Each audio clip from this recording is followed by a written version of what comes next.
On today's Locked On Thunder podcast, we are joined by Richard Stayman at Mavs Draft on Twitter to dive into the 2023 NBA Draft, but also preview the Thunder season and the young players on this team. All that and more coming up on today's Locked On Thunder podcast on the Locked On Podcast Network. Your teams every day. Are Locked On Thunder, your daily Oklahoma City Thunder podcast. Part of the Locked On Podcast Network, your team every day.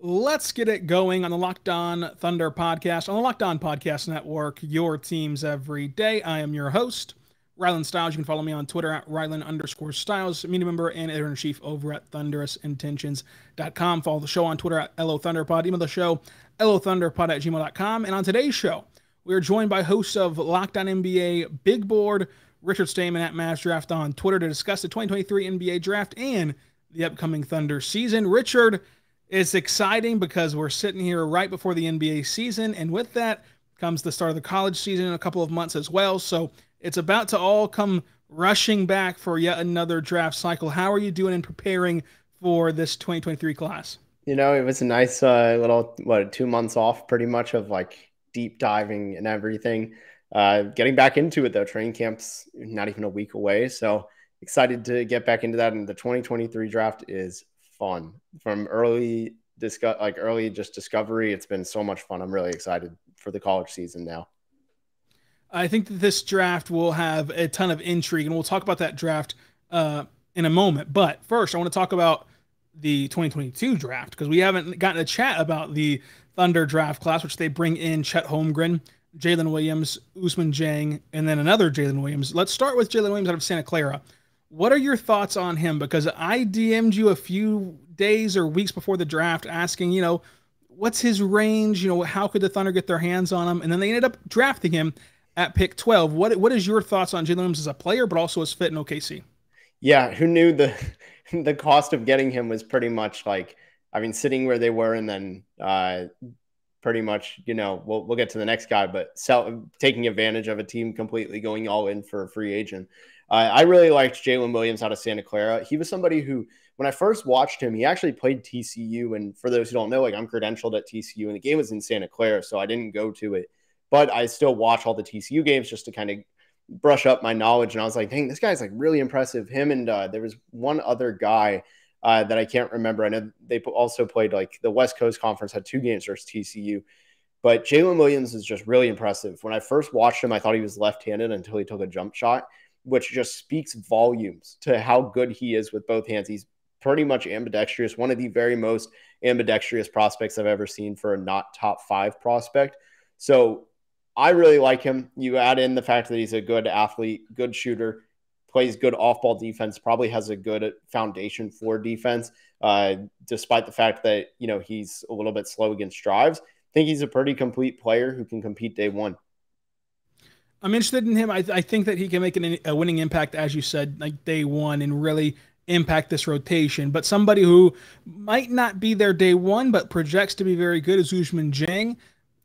What are your feelings on the Thunder taking Ousmane Dieng just for the sake of, trading 3 future first-round picks for him, and kind of what is the end goal? For this to be worth it, Ousmane Dieng looks like what? Well, what were the picks they gave up again? So they gave up the Washington pick, a Detroit pick, and basically they gave up what they got in the Şengün package to get him. Okay. So, it's not they didn't give up super valuable picks. So for me, it's again, they kind of took advantage of the Knicks going after Jalen Brunson to get this, and he's such a high upside pick, Ousmane Dieng. I think he was hard to evaluate. I think COVID really made things hard for him because you look at his first 11 games, and he averaged 4 points, 2 rebounds a game, 1 assist on 25% shooting and 15% from 3 with just 4 free throws. After that, if you split the season pretty much into, let's just give an extra to the second half, 12 games, he averaged 13 points a game, 4 rebounds, 1 assist on 48% shooting, 35% from 3, 23 total free throws. For me, I feel that his feel for the game is really strong. I think he understands the game. He's going to be, and that's going to get him meaningful rotation minutes right away, and what makes him an actually useful player for year one, even though they don't need him to be that for year one. I think that's going to be helpful. He's also a really good defender for whatever reason that almost went underrated for a lot of year on draft Twitter. Blew my mind a little bit, but for long-term, what you want from him is the idea, in my opinion, of why I was sold on him was he runs pick and rolls, he shoots, and he defends. When you're 6'9", 6'10", and being a mismatched ball handler, and you can do all three of those things, you're a really talented player and you're a starter level player. So what do you think is that ceiling for him? Is it just to be a starting level player? Can he be like an all-star in your mind, or kind of like his tools are very intriguing. So like, what is that ceiling if it all went perfectly for him? Yeah, I think it's a fringe all-star. You look at somebody like Tobias Harris, I think you're looking at a very similar outcome. And that doesn't sound flashy right away, but how many times have we thrown in, even if it's only for a little bit, Tobias Harris has been in the mix for all-star several years. Like he's not the flashiest name to be an all-star in the mix for, but like he still is in the mix because he's really productive and he helps his team a lot on both ends. And then, of course, we're going to talk about Chet Holmgren. He's out for the year. Firstly, did anything you saw at Summer League kind of change your perception of Chet Holmgren at all? Or kind of what was your broad sense of Chet Holmgren for those that don't know? Yeah, I love Chet. So for me, it was I wasn't sold on him at first because I felt his skinniness really did impact his game. And then I started watching more and more. The Texas Tech game was what scared me. It wasn't one of his, I think it was actually one of his worst games. And I didn't realize at the time, I was probably just being stuck in the moment. So I rewatched it. It wasn't too bad. And then you look at games like the Memphis game in the tournament where he absolutely shut down Jalen Duren, and Jalen Duren had like 70 pounds on him and was trying to be physical, and Chet still won. For me, it was the fact that you have a 7-foot ball handler who, or not really ball handler, but just a positionless player who can stretch the floor, elite at transition threes, above the break, incredible instincts, can handle the ball, can defend multiple areas of defense, has a really lethal move already to go to on the drive with his spin. Just all these tools at 7 foot that are just unheard of. And for me, it's like, even if he only plays 50 regular season games a year and plays in the playoffs fine, he's worth a top 3 pick, like top 2. Could have, for me, like for Orlando, I wanted him number 1. In hindsight, with no disrespect to OKC or anything, just knowing that he got hurt, I'm happy how it played out. So I like him a lot. There's a chance they now pair him, though, with a very similar player next year, so which is going to be fun. And we'll talk about that pairing coming up, but I do want to end the 2022 draft class with Jaylen Williams out of Arkansas. And this is a guy that, I'll be honest with you, I wasn't sold on when they drafted him. I thought that there was better value on the board at 34 than Jaylen Williams out of Arkansas. But I do believe that there's a pathway for him that is very niche, but also needed at times on teams. I think that if he comes in, draws the charges that he always does the dirty work, that he can become a guy who is a highly impactful role player that is able to be in your rotation on a winning team. Is that the same ceiling that you have for him, or is it lower or higher?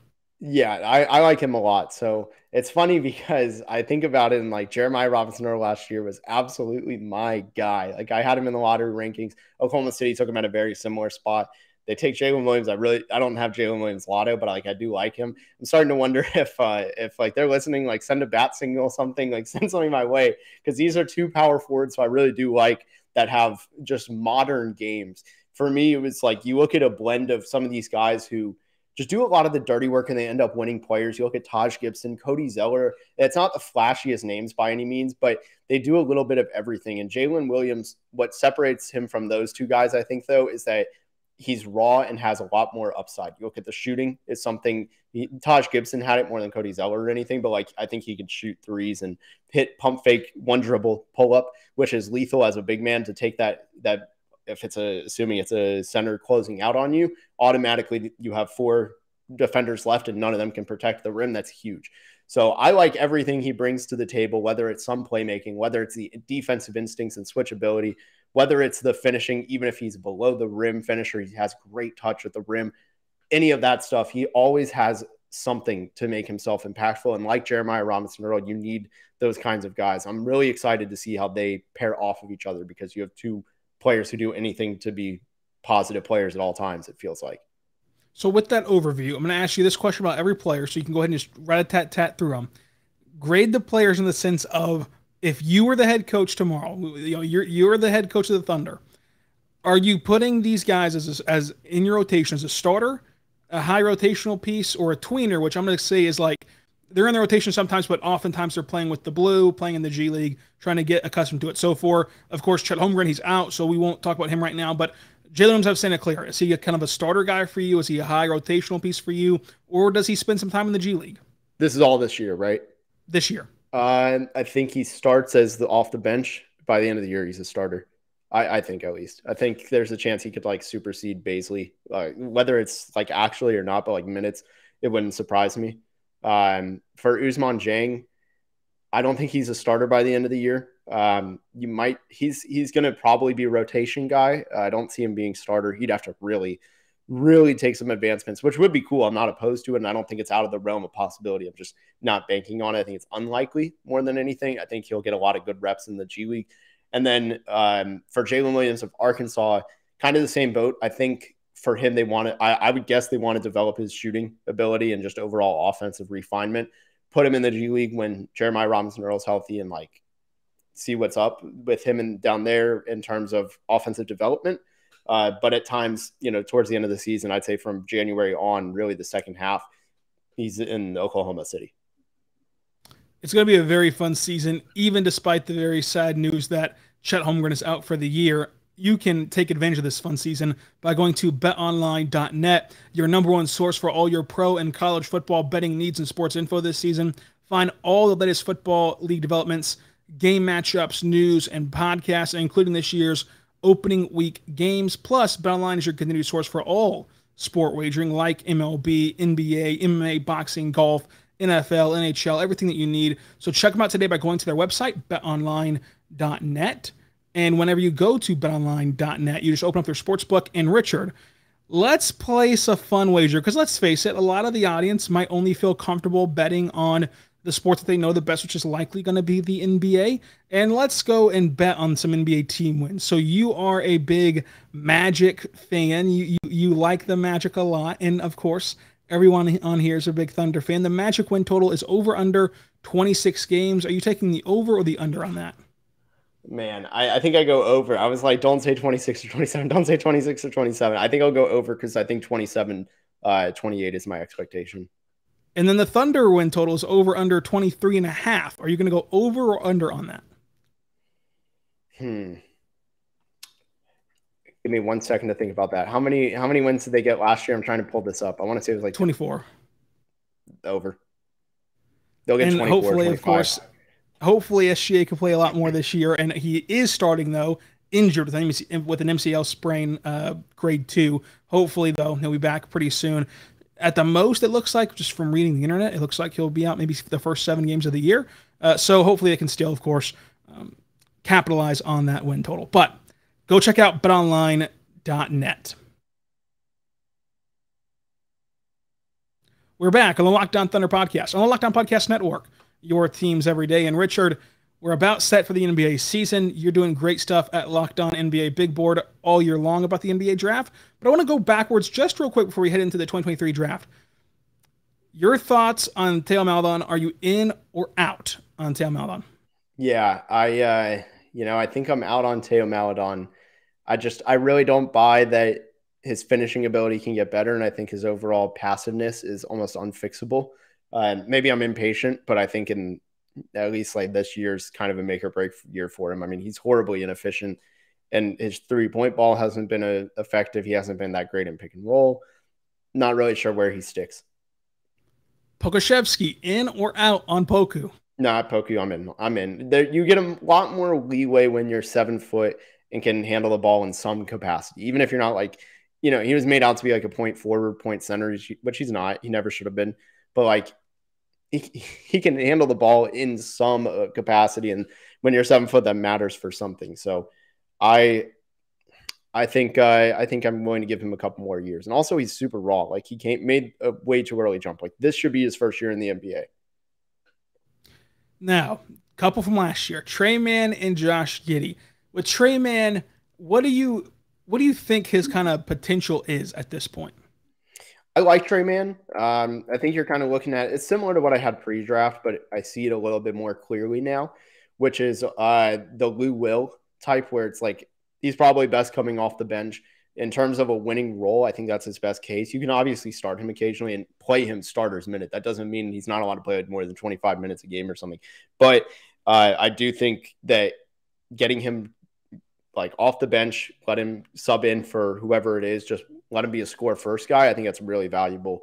And that's why I see him kind of as six man. So you're right on it. I'm out on Trae Maldon. I'm in on Poku. And I think that Trae Mann's going to be a really, really good six man in his future.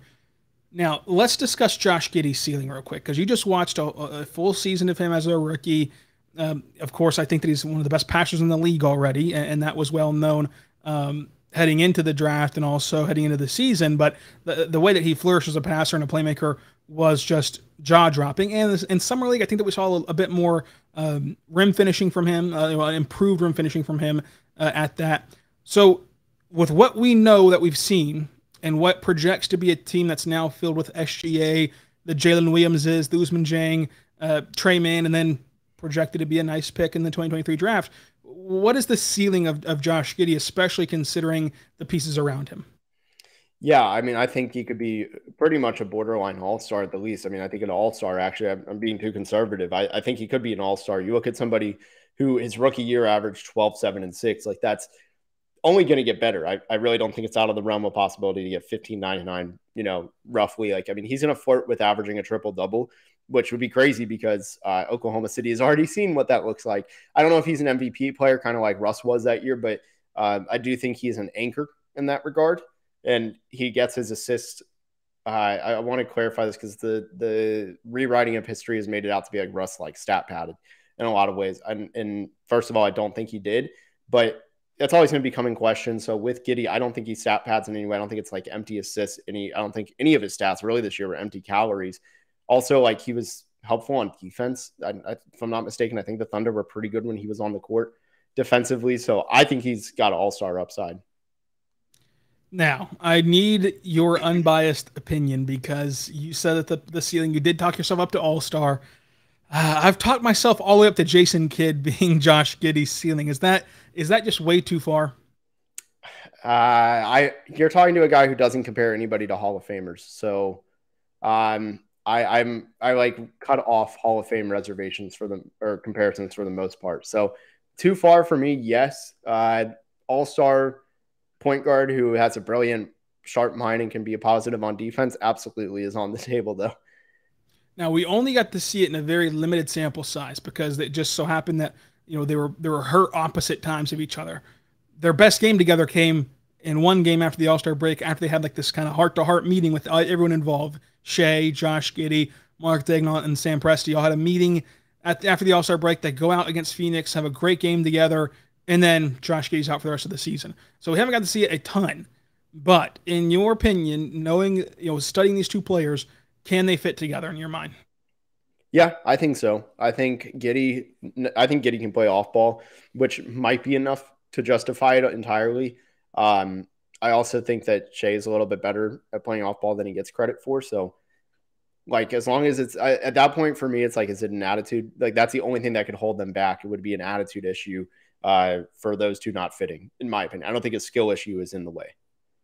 And luckily, I don't think that there's an attitude issue in the way either. As you mentioned, like, Josh Giddey has been very vocal about wanting this to work with SGA and vice versa. And so I think that this can really thrive. And, you know, on the last topic before we get into the 2023 draft, what is your outlook for this Thunder team? I mean, you did take the over in the 23.5 wins, but, like, how many teams in your mind right now are they better than? Well, first, let me clarify. I didn't mean to insinuate any attitude issues are there. I just wanted to say, like, you know, just in case, like, something stuff we don't know behind the scenes. But to answer your question, I think there's safely two. I really just don't trust San Antonio. I think they're going to be the worst team in the league. And then, man, and you pick your poison. Utah, Houston. I think one of those two. Houston's not worse, I don't think, than Oklahoma City on paper, but they play in the toughest division in basketball. So they're like the one team that's not a candidate to be a top 5 team in the conference. So that's automatically going to be like they might win 3 games in the division tops. Oklahoma City, however, has to go with Utah, but the top of it is pretty heavy with Denver and Minnesota. So they could be worse. I'd say I think they're better than the Spurs, better by record than the Rockets, and better than one random team in the East. It's going to be either Orlando, Indiana, or Detroit by accident. Yeah, I think that they could be better than Indiana just as a basketball team, and then we'll see what kind of funny business happens at the end of the season for every team involved. And this draft does lead itself to funny business, as we're going to talk about coming up on the Locked On Thunder podcast. We're going to preview the 2023 NBA draft.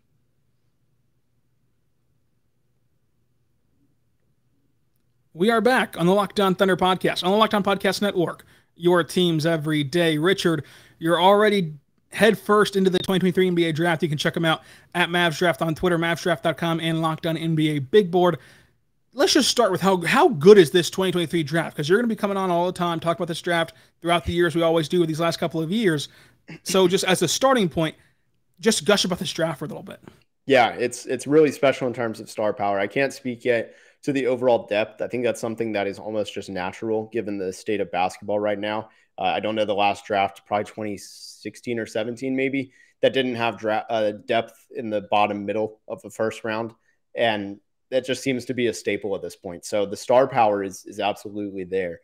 We have two generational prospects, in my opinion. Victor Wembanyama, who is, it's really hard to describe him. He's a unicorn. Like, he is the unicorn of all unicorns. He's 7'5", 7'4". Actually, we've gotten confirmed from our own Rafael Barlow on Locked On NBA Big Board that he is 7'5", can handle the ball, can make some really nice passes. He's not like a point guard by any means, but he can make a couple moves here and there. The same way Poku can handle the ball. But he can make some nice passes. Outstanding defender, has an 8-foot-plus wingspan, so he knows how to use that tool in game already. Rebounds, finishes. He's a monster, and he's 18, turns 19 January 4th of next year, and he's special. And then you also have Scoot Henderson, who I would count as generational, being just ridiculously athletic, great playmaker, and he's got the right size. I think he fits in the NBA. He's an easy star. So those are the two headliners of this draft. What's kind of the sweet spot? We just mentioned it before, trying to discuss kind of who the Thunder are better than, who they're worse than, kind of where they're going to end up. You mentioned how deep this draft is in terms of star power. And the Thunder, luckily, have a guy in Chet Holmgren who people think can be a star, a guy in SGA who is a star, and a guy in Josh Giddey who can be an all-star type of guy. So they can afford kind of a cushion if they don't have lottery luck. Like the balance of the franchise is not hanging in ping pong balls this year because of how deep this draft is in terms of top end talent. But where's that sweet spot? Is it 1 through 7? Is it 1 through 6? 1 through 5? Where's that sweet spot of guys who you think would be a franchise guy, like a staple guy to add to this core? Yeah, I'd say probably 6, 1 through 6. But also, though, preseason's always going to look sweeter. Nobody's flaws have been pointed out. No holes have been shown. So, like, it's a lot easier to say that. Guys don't translate up. In 2021, I thought BJ Boston was going to be one of the top guys in the draft. He went like 50th or something like that. So, you never know. But for me, there's about 6 guys that I would invest my franchise in at this moment. Unfortunately, one of them also has a foot injury in Dariq Whitehead, who's at Duke. Really athletic 3-level scorer. And that kind of combination is just really special. But I'd say about 6 for now. Yeah, I use the same example of last year all throughout these last few months of how this time last year I had Patrick Baldwin Jr. in my top 5. And we saw how that turned out with injuries and some poor play as well. Who is kind of the guy that, and not even like a 40th ranked prospect, not even like an under the radar guy in that ilk, but who's a guy that you think deserves more love? For me, I mean, I think that Cam Whitmore is going to be incredible. I think that Cam Whitmore is going to be really, really good. And he's not underrated by any means, but I still think that we draw a lot to Scoot and to Victor, but I think that Cam Whitmore is a guy that can go really, really high and make a huge impact. Who's kind of one of your guys early on? Yeah, Cam Whitmore is a great pick. I really do like him a lot. I like Tyrese Proctor. He's out of Duke. Really good shot creator, just smooth, really clean shot. He's been playing in the NBA Academy. He's about 6'4", 6'5". He has to fit with Dariq Whitehead, but with Whitehead out for a little bit, he'll be able to show off what he's got. I like him a lot. I think you're looking at one of the more fun players in college basketball, so I like him. I also like Nikola, forgive me because I haven't mastered some of these names yet, but Juricic, excuse me. He's over at Mega, same team that Nikola Jovic was at. He is a big ball handler who can see the floor well, finishes well, and I buy the jump shot, just a complete offensive player. And then one other guy who who I like a lot, who I wouldn't say, well, I'll stick with the lottery guys. So one other guy who I would say is in that mix is Keontae George. I think he's really good. Just elite shooter. I saw him a year and a half ago almost play when he was a rising junior in high school. And rising senior. And his jump shot is just one of the smoothest I've ever seen. He was 17 years old, like 16, 17. It's ridiculous. He can handle the ball too. He has a nice crossover. I think he's got the intensity to play on defense. Combo guards, who's kind of a tweener, but you're looking at one of the best shooters. It wouldn't shock me if he still goes top 10. He could be in the mix for top 6.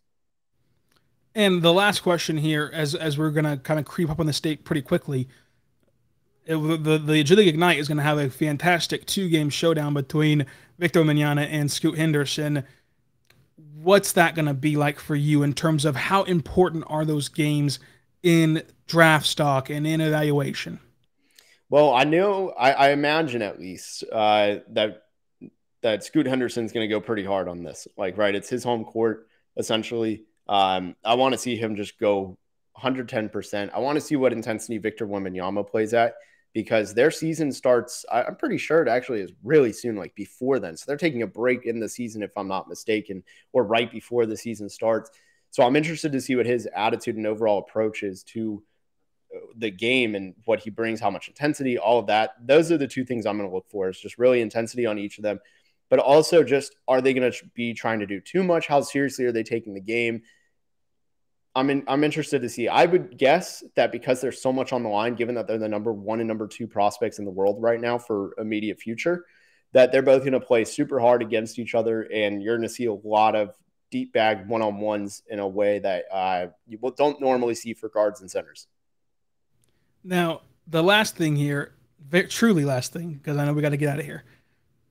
For you, is there any shot of Victor Wembanyama not going number 1 overall? Yes, he has some injury concerns. So we just saw it. I think Chet should have been number 1, like we said. I think injury concerns matter a lot. There were some rumors floating around with Chet before the draft. There were some long-term conditions and whatnot, but I think injuries matter, especially when you're 7'5". Like, we've seen what happens if you're a big man who has injuries. Like, guards and wings, just they're way more forgiving to injuries for those guys. Like Dariq Whitehead, I don't think teams will care that much about the foot injury. Jason Tatum, also at Duke, had a foot injury. There's been a lot of guys actually at Duke who have those preseason foot injuries, and teams are like, it's fine. But the second it becomes a center or a big man, teams get concerned. And because of that, I could see Wembanyama not going number 1. I think he's the most talented player given his size, but I don't know if he's a home run pick to be number 1. This is truly the last question. Is Scoot Henderson a fit for OKC? Is he a guy that you just throw caution to the wind and just draft them despite the position, despite the size? Yeah, he's worth the risk. I mean, like, the way I look at it is, I'd be shocked if Scoot doesn't ever end up an all-star. He just played in the G League Ignite as a 17/new 18-year-old, not eligible for the draft, and was one of the best players on the team for at least a lot of moments, and collectively made up a good amount of time. And when you're that young, that unpolished in a way, and you're still that dominant, he's going to get better. I project him getting better. I don't think he's just going to like plateau or peak. Like, I mean, we've seen that happen a lot, but Scoot's just not that guy. He has a lot of room to improve in game to get better at, that his skills are already really strong at. Like, I think his jump shot, the 3-point percentage was really low. Free throw percentage is already there. The form is really good, but the makes weren't coming. When he starts hitting those threes, it's going to be over. Like, we're going to see a lot of takeovers. And for me, when you're picking at the top of the draft, I don't care if you have Shai Gilgeous-Alexander, Josh Giddey, Trae Maldon, all these people, and then another all-star guard or something in the brewing that we don't even know about, say Trae Maldon, for whatever reason, turns out to be like starter caliber. You still take Scoot Henderson because he's that good. Talent wins. Like, I very much am a believer in that, where, I mean, this is not the best example because this team didn't win a title, but Chris Paul and Harden, they worked. Even though they had flaws, they were still one of the best backcourts in the NBA because their talent together was too good. And that's what you want when you're picking at the top, and Scoot fits that bill. Richard, thank you so much for joining us here on Locked On Thunder. Go check him out at Mavs Draft on Twitter, mavsdraft.com, and Locked On NBA Big Board. Until tomorrow, be good and be good to one another.